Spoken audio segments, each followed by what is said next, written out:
Ертеде орманда болған оқиға еді.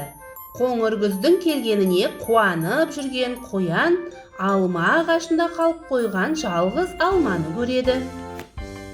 Бірақ оны қалай аларын білмей дал болады. Алма өте жоғарыда тұрады. Қоян ары секіреді, бері секіреді, болмағасын жан-жағына қарап шыршаның үстінде тұрған қарғаны көреді.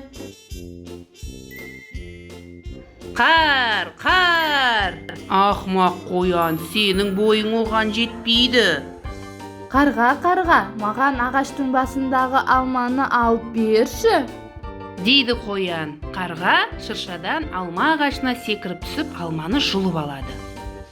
Хей, қарға, ол алма менікі, мен оны көрген. Әкел ғане өзіме алмамды, бер өзіме. Қайтейін көрсең, оны мен үздім. Дегенде алма түсіп кетіп, ұйықтап жатқан кірпінің үстіне түседі. Ей, кірпі, әкел менің алмамды.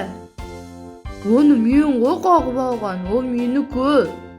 Осылайша қоян, кірпі, қарға үшеуі бір алмаға таласып, бүкіл орманды басына көтереді. Менікі ол алма. Менікі ол алма. Жоқ, ол менікі. Осылайша арпалысып жатқан үшеуінің даусын естіген аю орманнан шығып жөн сұрайды. Бұл не деген сұмдық? Кім орманды басына көтеріп шулап жатқан? Қоян, қарға, не болды сендерге? Осы ормандағы ең әділ қариямыз сенсің, бізге бір жолын көрсет. Сен қалай айтсаң, алма соныкі болады. Аю ойланып тұрып, алманы кім үзді деп сұрады.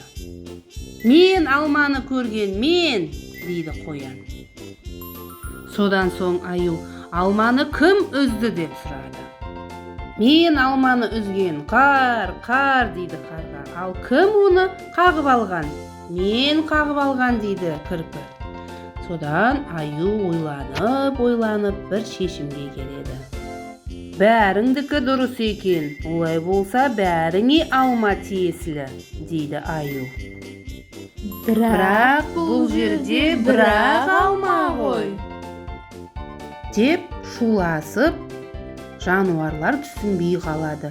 Ал аю болса оларға жайымен түсіндіріп, алманы теңдей етіп бөліп алуды ұсынады. Жарайды аю, солай жасайық.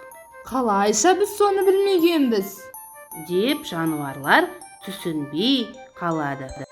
Содан кірпі қолындағы алманы теңдей етіп төртке бөліп, бір бөлігін қоянға береді.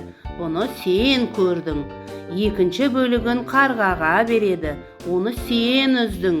Үшінші бөлігін аюға береді. Сен бізге ақыл беріп, кеңес бергенің үшін деп аюға береді. Ал төртіншісін өзі қағып алған үшін өзі алады. Осылайша ормандағы күзгі алманың дауы шешімін табады.